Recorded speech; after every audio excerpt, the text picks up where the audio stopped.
Well, apparently they couldn't figure out what to do for a Rambo sequel, so they settled on Shameless Taken ripoff.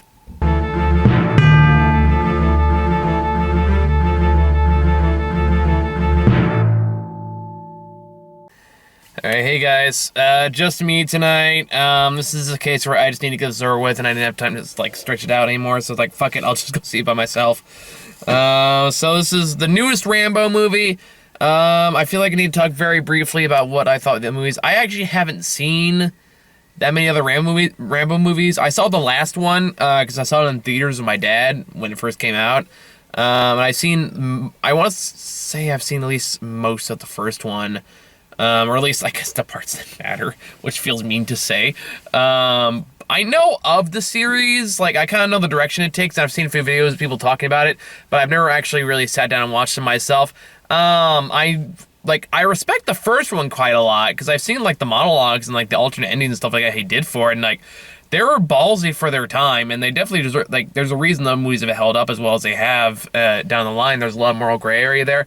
I understand from that point on, the sequels kind of delved more into, like, revenge fantasy, macho military man kind of fantasy stuff in the sequels, and that basically, but there was still, like, a consistent theme of, like, a soldier with some massive PTSD issues just trying to get a hold of his shit while still being badass at the same time. That theme more or less carried over to Rambo, the last movie, which was pretty solid as far as I remember.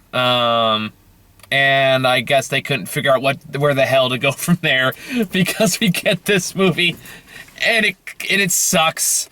It just feels like they had no idea where to go with this. They had no idea what to do with it. They had a concept for an ending, because the climax, the third act, is actually, like, the best part of the movie, or at least, at the very least, the most entertaining, because it's the most Rambo of the entire Rambo movie. But, like, 3/4 of this movie is just a shameless Taken ripoff, and it's more like, it feels like it has nothing to do with Rambo, except for the fact that he's in it.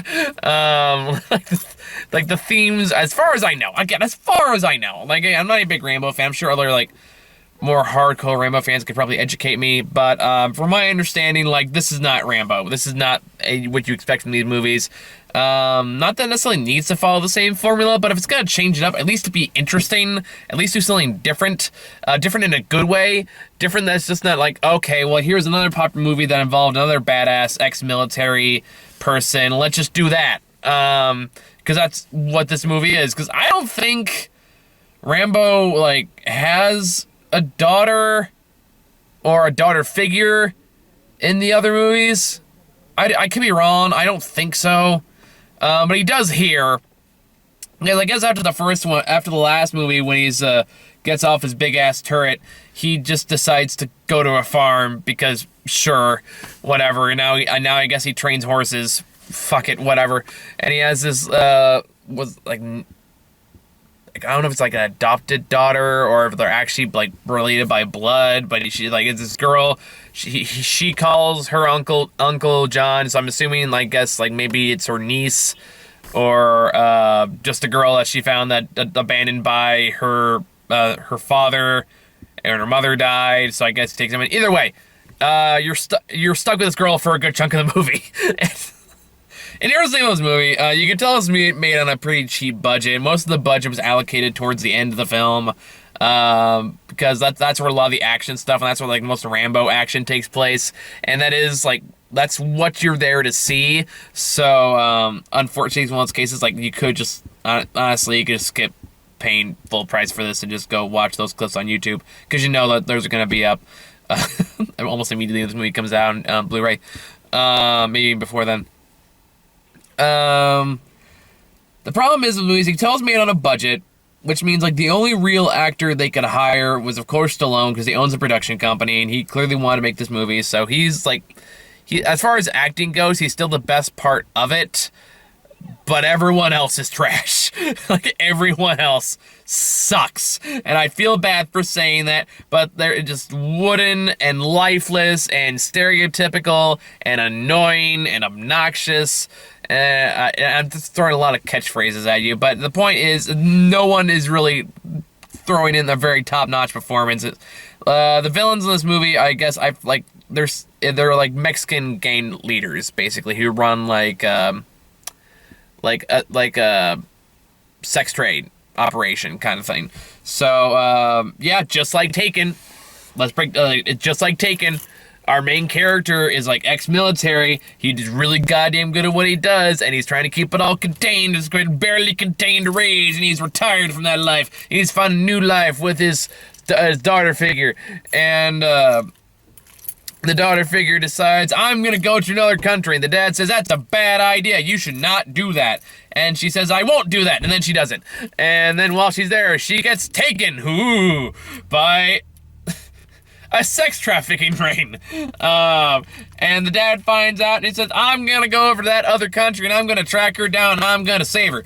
And that is exactly what she does. And that is exactly what happens for the first hour of this hour-and-a-half movie, is exactly the plot of Taken.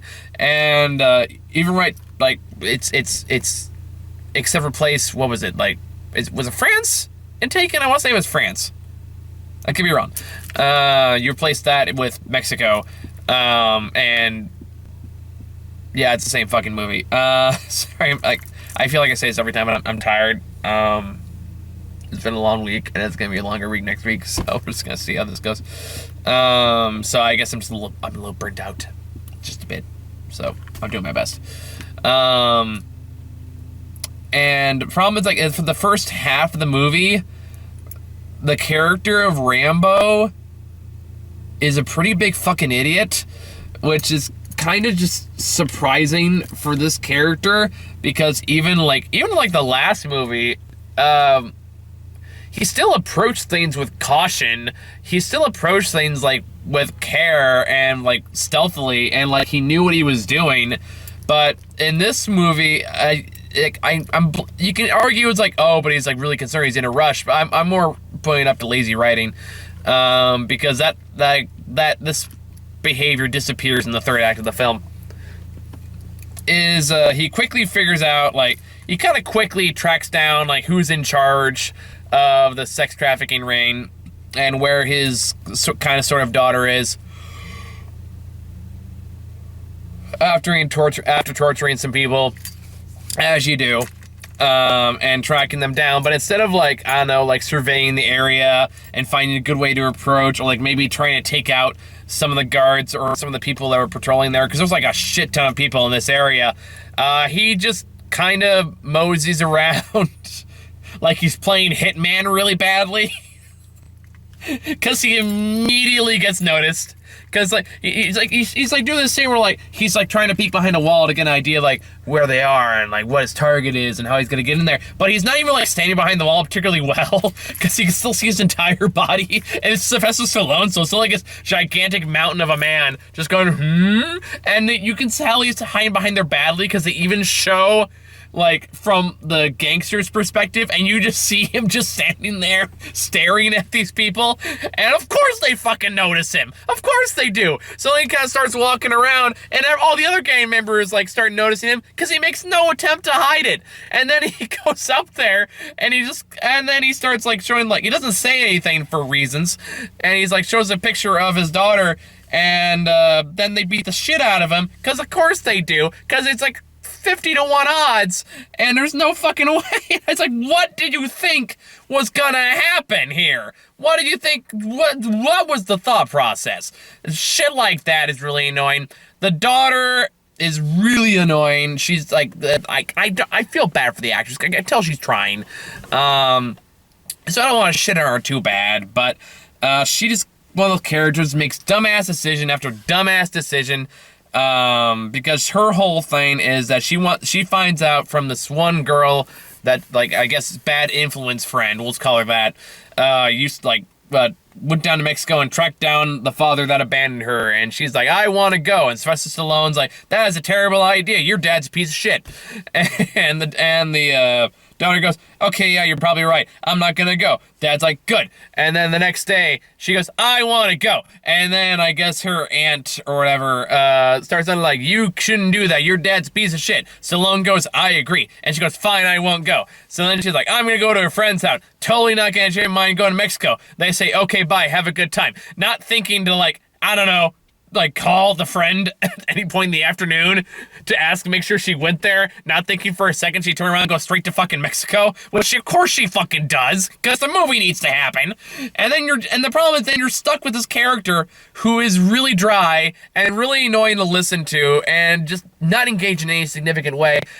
Meet up with her other bad influence friend who is also really annoying and really shallow and really annoying to watch and listen to. So you have two of these characters together at once, and you're just like, Jesus fucking Christ, why are we spending so much time with this girl that we obviously aren't here to see? It's a movie called Rambo. We don't give a shit about you. The movie definitely wants you to care about her. And maybe you kind of do at the end of the movie, but you only really care about it because Stallone is still a good actor and he's doing his best with the shit material he's clearly approved. Even though you don't really care when, spoiler, she dies towards the hour mark, which is when it stops being a Taken movie and starts being a Rambo movie finally. Yeah, it's just weird. And again, I can't really speak for how this character is compared to the other movies. I just know, again, I've only seen one in full and the parts of the other, but it just seems like he should be just smarter than how he is in this movie. Again, that really shows again, especially towards the last act of the movie when he actually does do the Rambo shit and he has all these traps prepared and he just basically destroys the villains in all their entirety. Like none of them even stand remotely a chance, and it is kind of awesome. I'll give him full credit until you get to the final part of that fight, which I will get to because I'm the only one that found it really funny. Because I was in this movie with a bunch of old fucks who were clearly like fans of the original films, which is fine. Like, I don't get a problem with that. My problem is most of these people are like talking like it's their living room because I guess they don't understand that spatial awareness is a thing. So that's why I'm being kind of rude about it. But there was a lot of them in there. These two of them were sitting right next to me, which is pissing me off. It's like, dude, you're not in your fucking living room. Like, fucking whisper. God's sake, make an effort. But yeah, the last movie, like, the dialogue is just hacky garbage. The only really good part, like, the only one that had really any good lines in the movie is Stallone, who does go on some, like, when he's actually talking about these experiences, like, when he's actually talking like his PTSD and his perspective on the world, he actually has some good delivery. He has some good lines. He has some good dialogue, and like the character of Rambo himself is still there. I don't know how strongly, because again, I'm not a Rambo fan. I'm not a big Rambo fan or Rambo expert, but you can tell it's there. There's efforts to keep the character alive. It's not just Stallone playing Stallone, although it feels that way at first. And you can tell there's genuine effort to, like, continue the story in a new way. It just doesn't work because outside of, like, Stallone's acting and Stallone's lines, it really doesn't try any harder than that. Because, again, 3/4 movie is a Taken ripoff. It really is. And, like, the only time it really comes engaging, the only time it gets interesting is when the fucking daughter dies. It's sad to say, but that's the only time the movie really got interesting. Because at that point, it just kind of formulaic and kind of boring, because like, oh god, I've seen 5,000 Taken ripoffs after Taken. I don't need to see another one. Granted, not even saying Taken was virtually all that original to begin with, but there was definitely a formula to follow for a while. And again, it's just kind of watching everyone be kind of a dumbass. Like, even when Stallone starts being badass before the third act, it's not even him, like, being smart or being clever or being, like, Rambo. It's him, he goes into a brothel and he just beats up a bunch of people with a hammer. That's, like, his whole plan. And it fucking works. No one draws a gun. It's just everyone, he just goes there with a hammer, like, fucking Mario, like, bah, bah, bah, bah. everyone's dead. The girls won't leave. He finds his daughter, and then takes off with her, and she dies on the ride home. And like that was the only part where, like I got like a genuine emotional reaction. That's because it's Stallone, not necessarily because of her. Because like as bad as dialogue is, Stallone is doing his best to sell it. And he does a decent enough job that, like, okay, you still care a little bit because of that. And after that, then that's when the revenge fantasy kicks in. That's when, like, the Rambo stuff kicks in, where he just booby traps the living fuck out of his farm and lures the bad guys and, like, lures the main bad guys in there. And you just watch Rambo just tear these guys to shreds. Like, I am not, like, exaggerating that at all. This is where everyone's like, oh, this is like clearly what everyone wanted to see, and it's the last 20 minutes. Or there's spike pits, there's like spears to the wall, like Indiana Jones style. There's it's like Predator but on the farm, I guess.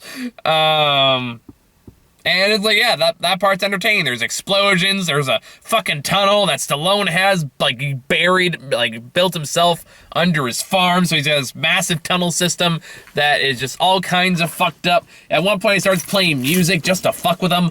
That part is great. That part is really entertaining. And it's like, okay, where was this earlier? Why can't we have more of this? Why can't we have more of, like, Rambo being smart like Rambo?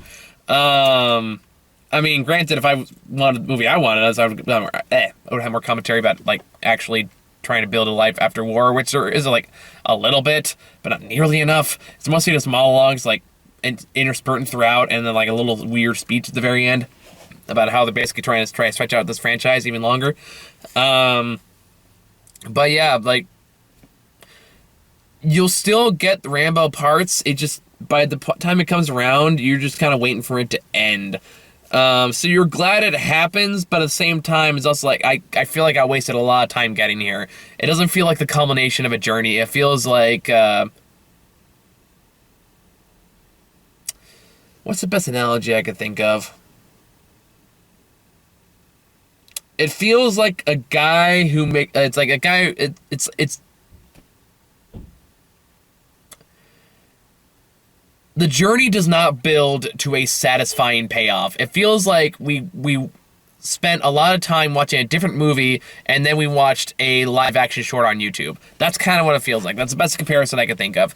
It just feels so disconnected from everything else that happened before. A lot more like guerrilla warfare kind of style, and it's just so counter to everything else we've seen so far. It's the best part of the movie, but it's so wildly different that it doesn't feel like it built up to it gradually. It doesn't feel like it earned it. That being said, that part's entertaining.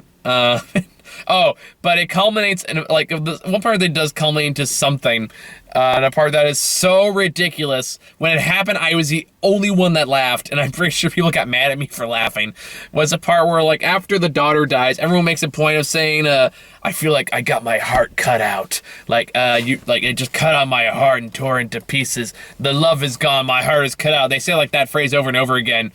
And then the very end, when the main bad guy gets pinned by like 5 fucking arrows, like fucking Boromir on a barn door, Stallone comes up to him with a big ass fucking knife, and he goes, "This is what it feels like," and then he literally cuts into him like a prime rib steak, and just reaches into his chest cavity and pulls out his still beating heart. Like a year ago, thump, thump, thump, thump. Like, he fucking Cali Mars the bastard. And it's played completely straight. Like, oh my god, this is the silliest thing I've seen in an action movie in a long fucking time. And you wanted to take it seriously. You want me to be like, oh, this is a cool badass moment. But, like, but it's so stupid. It's so stupid. It's so stupid. And I'm the only one going, oh, good lord. Thankfully I was able to be pretty quiet, but you're doing the thing where you're like, your shoulders are bouncing, you're trying not to laugh too hard, because everyone else was taking this really seriously. I'm like, how? This movie just destroyed any shred of credibility it had left. Just gone. When you, like, ripping out a heart is one thing, because somehow I guess you didn't worry about, like, I don't know, connective tissue in any short way. But it's the fact that it's still like thumping in his hand is so cartoonish. And I was like, oh my god. Like, that's it. You just killed any goodwill you built up with that third act. Just killed it.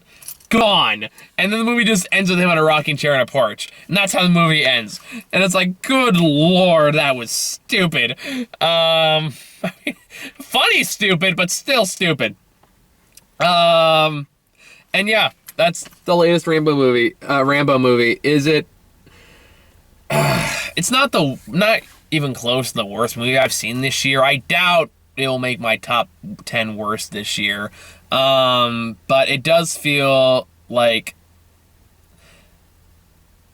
the payoff wasn't worth the journey. It does feel like the third act and the previous two acts are so disconnected from each other that they might as well be separate movies. And I don't really know what the original idea for this was. I know this went through a lot, like kind of a development hell. And I guess it's just the best they could do. If they decide to make another one for whatever reason, I hope they come up with a better idea than this. Something that isn't a shameless ripoff, something that does have more of an identity, something that feels more Rambo, something that actually has more to say about, like, veterans and how they're treated or how they process the world, because that's kind of what made Rambo what he is. And I would like to see more of that. I think you could definitely make a relevant movie about that now. I absolutely think you could. Honestly, that would be way more interesting if the Rambo franchise tried to modernize its take on how veterans are treated today. Because I think you have a lot of interesting things to say about that. Do I think they're going to do that? Probably not. But we can dream. So, yeah. I think that's all I got to say about Rambo. Anything else is going to be repeating myself. Oh, there it is. Okay. It's like, got my phone out. So, I tried to only write down trailers that I haven't gotten a million times. Some of these I've gotten before, but like they're newer trailers for it, so I just feel okay talking about it.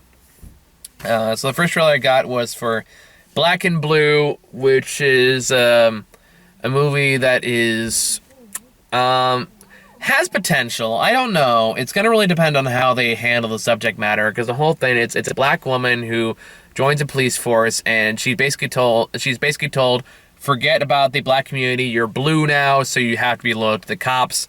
Then she finds out her partner, who is also black, is working with like local gangs and stuff, and basically everyone's after her because she wants to rat them out, and they obviously don't want that.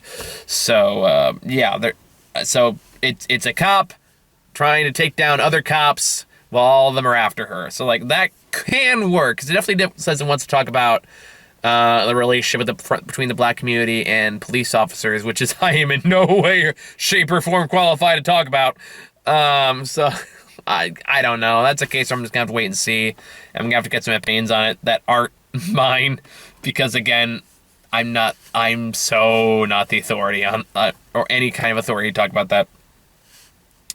Then we got Ford versus Ferrari, which is the Christian Bale, Matt Damon movie, which just based on that alone has my curiosity. Christian Bale is pretty picky about the movies he makes these days, so whenever he picks a project, it has my attention, because the man is certifiably insane. And Matt Damon will do pretty much anything, but Christian Bale's pretty picky, so if you want, just him being alone makes me curious. Them together has me intrigued.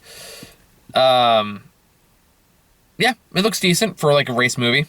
Then I got a new trailer for Gemini Man, which the more I see this movie, the more I question how good it's gonna be, because this trailer definitely plays it up more like kind of a silly action movie, when the last trailer played it dead fucking straight. And I'm kind of wondering, like, okay, what's the actual tone of this film gonna be? Because Ang Lee is known for like his super serious self-indulgent films, even when they shouldn't be self-indulgent films. Hulk. And it feels like they want to take this whole the cloning concept really seriously, at least in the first trailer they did, especially with lines like, you made a person out of another person. I was like, we know what clones are. They've been in movies for a long time. So I don't know. I have a feeling that one's gonna be pretty heavy-handed, and just some of the action beats you see in there are just absurd. And I'm wondering, like, are they really gonna try to play this straight? Because there was a scene where Will Smith clone shoots a grenade that's coming at him, and it somehow bounces back at exactly a perfect angle to go back the way it came. And then one person literally gets kicked with a bicycle. So it's like stuff like that. It's like, is this movie really gonna try to play this straight? Because I feel like it would be way better if it did not do that. But again, we'll see. Then we got Knives Out, which is a movie that does not take itself very seriously, and I can't wait. I am really looking forward to that one. The newest Rian Johnson movie, which is a classic whodunit, and I love whodunits. You just do not get enough of them these days. Whodunits are kind of a lost art in my opinion, so kind of an old-fashioned Clue kind of story that I guess just tears apart the Trump era, which gonna be great. Can't wait. So that one looks a lot of fun. I'm really excited for that one. And then the last trailer we got was for Midway, which I'm having a hard time remembering what that even was. So I'm gonna look. Soldier People. Oh, right. The Pearl Harbor movie. I don't know. It looks like a movie. I really got nothing on that one. So yeah, Rambo. If you're really here for like Rambo stuff, honestly, if you really want the Rambo stuff, just wait till it comes up on YouTube, because you know it's gonna. It's the best part of the movie, but it's not worth seeing for the rest of it to see. And that's really all I gotta say about it. So next week we have Abominable. Me and Sarah still need to talk about Downton Abbey. And I think me and Muha are going to check out Joker at the end of the week, which, oh god, I'm not looking forward to that discourse. Because even if I like it, or if I don't, or whatever, this movie's getting drawn up a lot of controversy right now. And I'm definitely on the side of, I'm still going to see it, and I'm not saying you should ban it, but I completely understand the concerns, and I think they're valid. And it drives me crazy that some people are trying to dismiss that so hard without understanding historical context. But, yeah, whatever's gonna happen will happen, and we'll see how it goes when it comes out next Friday. So, that's all I got, guys. Thank you all for watching. I'm still working on getting the thumbnail done for the newest editorial, which is why it's not out yet. But it should be out in a day or two. So take a look at for that if you want to watch it now. It is on our Patreon. We are making it accessible to anyone that donates $1 or higher. So it's pretty low price. Go see it right now if you want to. Other than that, thank you guys so much for watching. I'll see you all later. Bye-bye.